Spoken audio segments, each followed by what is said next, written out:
Hello, my name is Federico Sismondi. I'm a developer working in F-Interop project.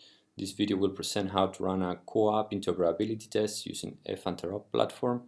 If you have any feedback or questions, don't hesitate to drop me an email on the address there below, federico.sismondi@inria.fr.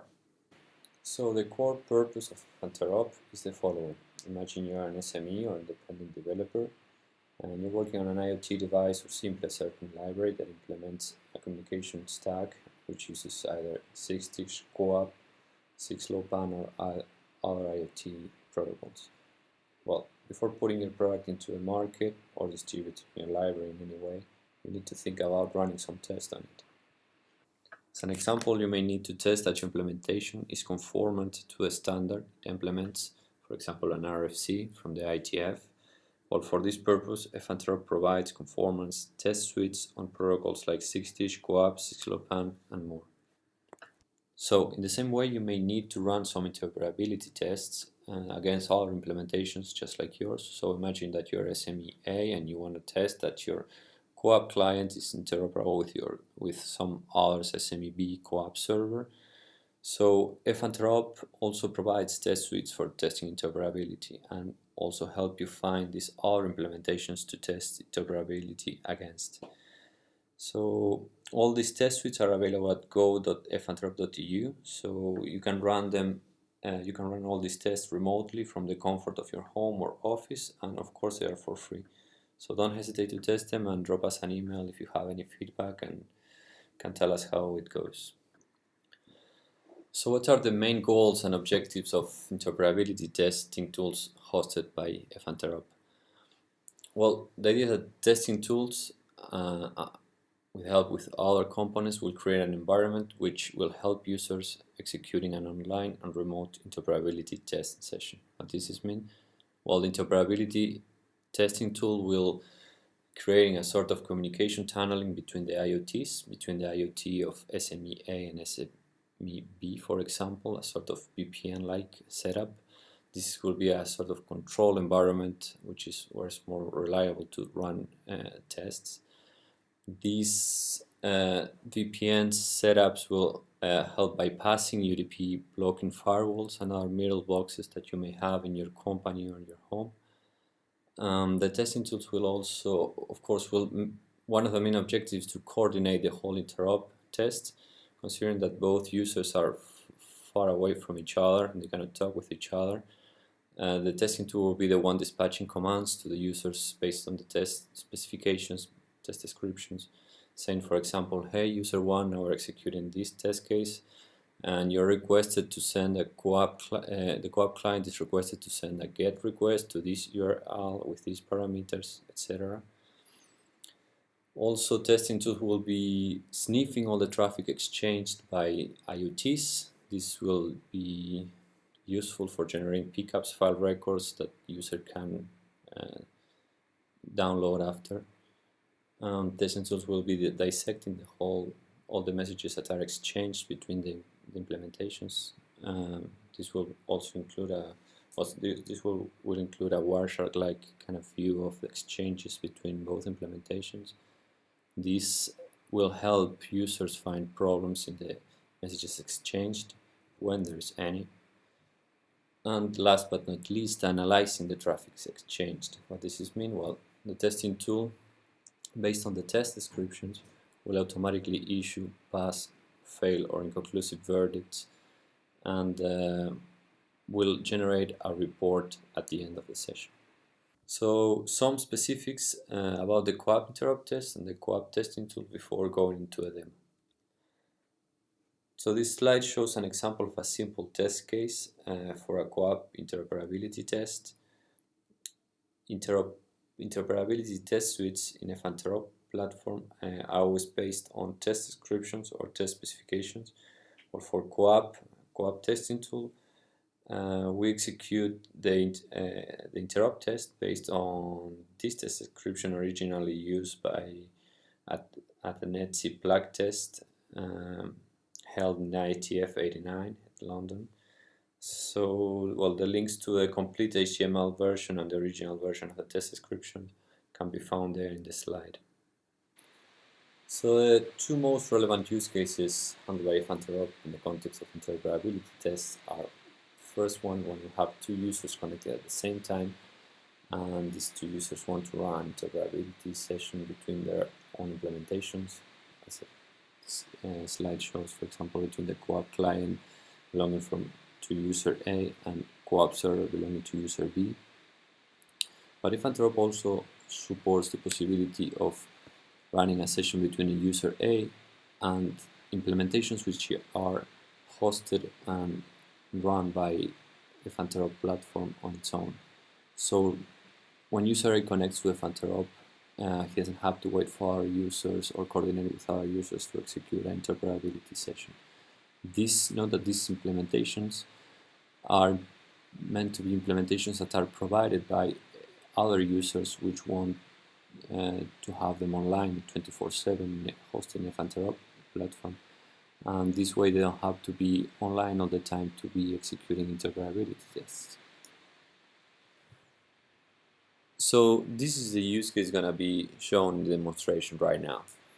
The idea is that we're going to have a user, in this case me, configuring a session. Okay, I'll be bringing my CoAP client implementation, my IoT, which in this case, as an example, we're going to be using CoAP, which is a CoAP client web-based implementation, which just comes in the shape of a plugin for Firefox. And we're going to configure the session, the interoperability session, to be run against an automated IoT and automated implementation, meaning that we will not need another user on the other end. We'll just say, hey, F-Interop, give me your automated resources, and we're going to choose from those implementations. Particularly in our case, we're going to choose Californium as a CoAP server implementation.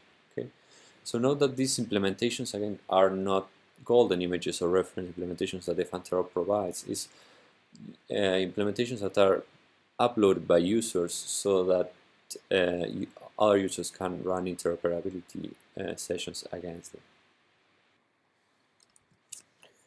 So, which is the setup the user needs to have to execute an interoperability session with F-Interop? Well, the user will basically just interact with three components. First, the GUI, which is accessible through go.finterop.eu. The GUI will help the user to execute the interoperability session against the R implementation. Eventually, the user could use the CLI. In the demonstration, I'm going to be using the CLI, which right now includes some new features that I want to demonstrate for you. Component number 2 taking part in this session, of course, is our own implementation. How the user interacts with that implementation, that's not defined by us. That depends on the shape and the form of your own implementation. And the third component taking part in the session in the user side is going to be the agent. Okay, the agent you're gonna be downloading it. We're gonna be downloading it from F-Interop web page. We're gonna launch it. It's just a Python piece of code, and we're gonna give some parameters. Some parameters for configuring the connection to the backend, and then the agent is gonna be completely driven by the backend, by the CoAP testing tool. So the user doesn't really need to do anything more than just launch the agent and then forget about it. The agent is going to be the component that is going to handle the communication channel between our implementation and the second IoT implementation. Okay, so it's the one is going to be creating this sort of VPN or IP tunnel between both implementations. So let's go to a demo now. So the first thing that user needs to do before launching an interoperability session with F-Interop is creating an account. Creating an account in F-Interop is for free, and using all the resources and launching sessions and tests is also for free. So the only thing that we request you to do is, after using F-Interop, give us your feedback and tell us how we can improve our tools. So I'm going to log in with my credentials. This is the main web page, and here we can have a tab for creating a new session, open the ongoing sessions, and also access our session history. Through this tab we can go through previous results of interop sessions, for example, and go through the reports. So I'm going to create a new session. I'm going to choose here interoperability session, and I'm going to choose CoAP testing tool for this. In this view we have to choose which is going to be our implementation that is going to be executed. I already added my implementation called CoAP, so I'm going to select that, and on the other side we're going to be choosing automated IoT server Californium, which is hosted and run automatically by F-Interop. So let's go to next, and here we have the option to choosing the testing tool version and the test cases we want to execute. For the time being we only have 3. We'll be extending this very soon. So I'm going to choose all of them. I'm going to proceed. For the time being we don't care about this panel, and we click on deploy. So great, at this point the session is, all the resources are being deployed, and in some seconds we will be ready to start the test session. So as I mentioned before, the session can be run through the GUI, the view that we have in here, or can be run from the CLI. In my case I'm going to be using the CLI, which has some new features that I have added to the testing tool lately. I want to show them. Through this GUI we can do some actions on the session, like for example terminate the session if something went wrong, or we just finished the session. We can reset it, we can skip test cases, and eventually start the session if we previously stopped or resetted it. In this area of panels we're gonna be visualizing all the messages coming from the testing tools and the buttons for required actions that user needs to execute. Also, as I mentioned before, an important component of the session is going to be the agent. The agent is going to be the sort of VPN client, the component that's going to create the communication channel between our implementations and other implementations of the session. And for this case, we click in here in this button. We have a button for downloading the agent and the command, the exact command that we need to execute. Okay, for the time being, I'm just going to copy this part of the command, which is the URL to the MQP session, identifier of our test session. So in here I have two terminals, one with the agent code ready to be executed. I just need to export a variable called MQP URL with the information I just copied from the other window, and I'm gonna export also MQP exchange equals default. These are the configurations for the MQP session. MQP is the protocol used for communicating all remote components with F-Interop backend. So I'm going to do the same in the CLI terminal, and I'm going to launch agent,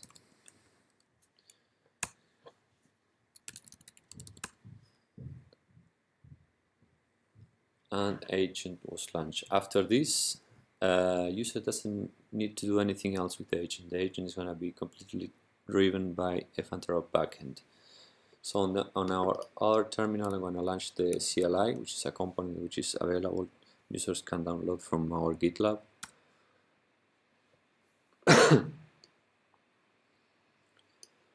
Note that CLI has a little, what we call the test assistant. That is a component that will help you going through the test session. So first thing to do is provide the parameters for the MQP session. This is our correct session. We already exported this variable, so we can confirm it as default.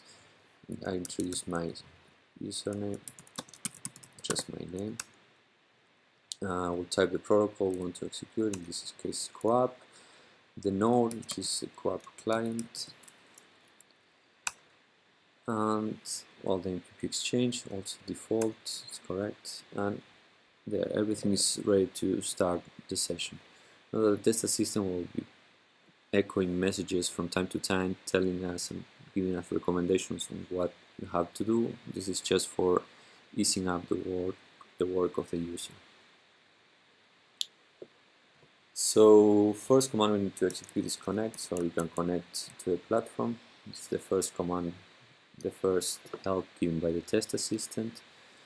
Note that also we have, pressing tab, we have command completion, so we have all the available choices there, how to going through the session.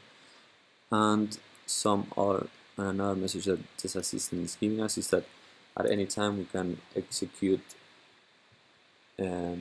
action suggested, and this is basically executing the action that the F-Interop expects us to do in a normal session flow.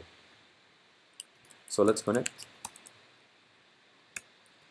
These messages in yellow are the messages that have been echoed coming from the backend. So this is just saying that there was a component that got state ready, which is actually our own component, the CLI. And we're gonna do an action suggested for starting the test case, for starting the test suite, sorry. CLI asks us to confirm this information. Do you want to start the test suite? Yes. So that's the testing tool configuring all the components in the session. If you see on our right, we have our agent that's just been configured by the testing tool. Little verification that you can do is running an if config and verifying that there's a TAN0 interface created in our computer. This is the virtual interface used for communicating our IoT with our IoTs. So we have an IPv6 assigned, which is BBB1. The IPv6 assigned to the other IoT, to IoT2, which is already deployed, is BBB2. So we can automatically, at this point, try to ping the other component, and as you see, the other component is replying. This says ICMPv6 message. So the agent, we just leave it in the background. Nothing needs to be done anymore with it. And in here we're ready to start executing our session. So let's start. First message that we receive before starting our session is, well, test case is ready. Test case ID, test case number 1. In these messages we will have the reference to a test case that is about to be executed. So all the messages that we're going to be receiving here in the CLI and the GUI describe already the test case, which are the actions that are required to do for running the test, for running the interoperability test. Still, at any time, it's good to actually access the test case reference and go through this documentation, which is a test specification that the testing tool follows. So, for example, we go to this URL, and in here we have the whole description of the test case, okay, which is the objective of the test case, which is the configuration, which are the preconditions for this. In this case, well, so the only precondition is that the server offers the resource test, which is the one that we're going to be using for launching our tests. We have the references to RFCs, CoAP, and afterwards the test sequence. Okay, we have the stimuli, that are the actions that are requested to execute either by the CoAP client or by the CoAP server. We have the check steps, that are the steps that are gonna be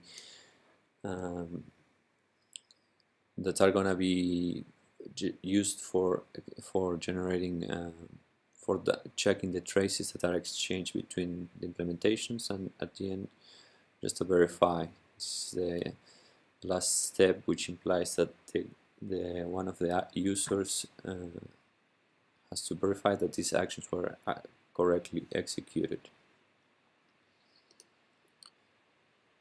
So let's start with this test case number 1, which we said is a get, simple CoAP get to a test resource.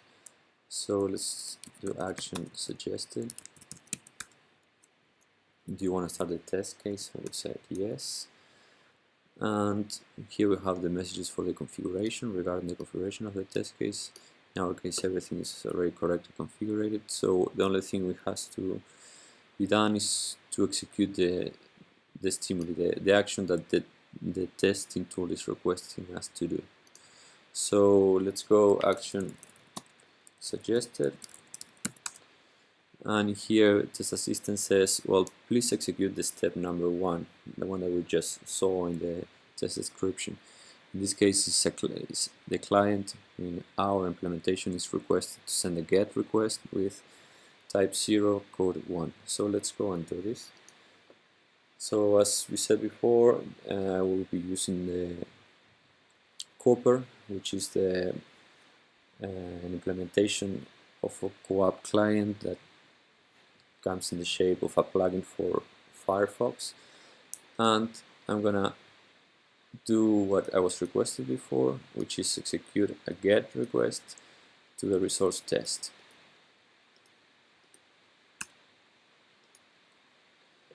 There you go. So we can see that we have a request, and also we receive an answer from the CoAP server. So at this point we should just say yes, we already executed the stimuli, and now we are requested to receive a new message to verify, to make the last verification.